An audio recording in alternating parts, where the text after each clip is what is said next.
전도하면 떠오르는 것을 말해볼까요? 길거리에서 하는 전도, 친구를 직접 교회에 데려오는 것, 단기 선교 때 했던 집집마다 돌아다니면서 복음을 전하는 것 등이 있을 거예요. 이런 일들을 하는 이유는 하나님의 사랑을 전하기 위해서입니다. 이것은 전도의 본질이기도 합니다. 하나님의 사랑은 무엇일까요? 하나님의 사랑은 곧 예수 그리스도입니다. 우리는 예수 그리스도를 모든 사람에게 전해야 합니다. 모든 인간에게 가장 기쁜 소식이자 가장 필요한 소식은 바로 예수 그리스도이기 때문입니다. 그렇다면 전도의 본질을 생각해 볼 때 하나님의 사랑을 전하는 데에 반드시 위와 같은 행동은 필수적인 것일까요? 그러니까 길거리에서 전도하지 않으면, 친구를 교회에 데려오지 않으면, 단기 선교를 가지 않으면 하나님의 사랑을 전하지 않는 것일까요? 이것은 우리가 단기 선교를 갔던 추억을 떠올려 보며 탐구해 볼게요. 여기서 잠깐 전도와 선교의 뜻을 구별하고 가실게요. 전도는 상대방에게 복음을 직접적으로 전하는 행위를 말할 때 사용하고, 선교는 직접 복음을 전하는 것은 물론이고 직접 복음을 전하지 않더라도 주님의 사랑을 전하기 위한 포괄적인 모든 행동이나 복음을 전하는 일과 관련된 모든 사업들을 말할 때 사용한다고 할 수 있습니다. 결국 둘 다 하나님의 사랑을 전한다는 점에서 본질과 의미는 같습니다. 우리가 단기 선교를 가기 전 여러 가지 노래를 배웠습니다. 그중 단기 선교 목적성을 기억하시나요? 단기 선교를 가는 목적은 복음을 제시하고 현지 선교사님의 사역을 돕고 현실 선교사로 살아가기 연습을 위해서였습니다.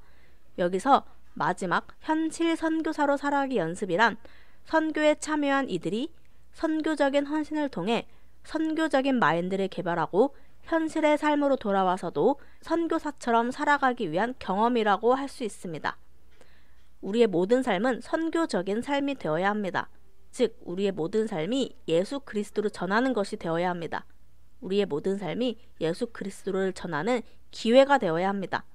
이것은 전도가 길거리 전도, 교회에 친구 데려오기, 단기 선교 참여 등의 행사에 참여하는 것에 한정되지 않는다는 것을 의미합니다.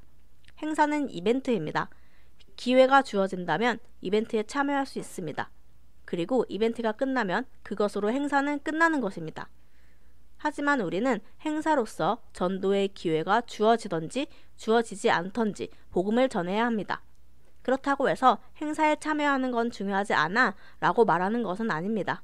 위와 같은 경험들은 아주 소중한 것이며 중요한 사건들입니다. 하지만 이것들이 단지 이벤트로만 끝나면 안 될 것입니다. 또한 이러한 행사 참여 여부가 천국에 가기 위한 수단도 아닐 것입니다. 하나님 사랑을 전하는 것은 우리의 삶 속에서 매일매일 일어나야 합니다. 그것은 행사 참여가 될 수도 있지만 우리의 삶 곳곳에서 하나님의 자녀답게 살아가는 것으로 전도할 수 있습니다. 내가 있는 그곳에서 하나님과 친밀한 관계를 맺고 하나님의 마음을 알고 하나님의 뜻을 행한다면 그것이 하나님의 사랑을 세상에 나타내고 전하는 것이라고 할 수 있을 것입니다. 그렇게 내가 만난 하나님을 내 삶으로 나타내 보이게 되는 것입니다. 즉, 전도는 하나님의 사랑에 대한 반응인 것입니다. 어떤 때에는 말과 행동으로 전하게 되고 어떤 때에는 존재만으로도 예수님을 전할 수도 있을 것입니다.